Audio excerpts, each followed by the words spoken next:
Hello guys, મિનાસ કિચનમાં તમારું સ્વાગત છે। આજે આપણે વરસાદની સિઝનમાં ખાવાની મજા આવે તેવી લીલી ડુંગળીના ભજીયા બનાવવાના છીએ। તો ચાલો આપણે બનાવીએ। લીલી ડુંગળીના ભજીયા બનાવવા માટે બાઉલમાં ચણાનો લોટ લીધો છે।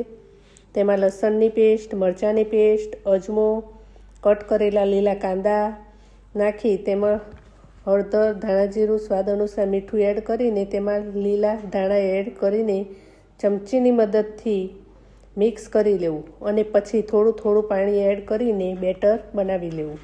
બેટર બની ગયું છે, તેમાં સોડા એડ કરીને ઉપરથી લીંબુ નીચવી લેવું અને સારી રીતે ચમચીની મદદથી હલાવી લેવું।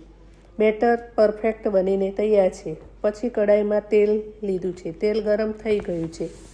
પછી બેટરમાંથી ભજીયા બનાવી લેવા। આ રીતે બધા ભજીયા બનાવી લેવા। આપણી લીલી ડુંગળીના ભજીયા બનીને તૈયાર છે। તે વરસાદની સિઝનમાં ગરમા ગરમ ભજીયા ખાવાની મજા જ કંઈ અલગ છે। ભજીયા, ચટણી અને કાંદા સાથે ખાવાની ખૂબ જ મજા આવે છે। જો તમને આ વિડીયો ગમ્યો હોય તો વિડીયોને લાઇક કરો, શેર કરો અને ચેનલને સબસ્ક્રાઈબ કરો। મળીશું એક નવી રેસીપી સાથે। ત્યાં સુધી બાય બાય, થેન્ક યુ।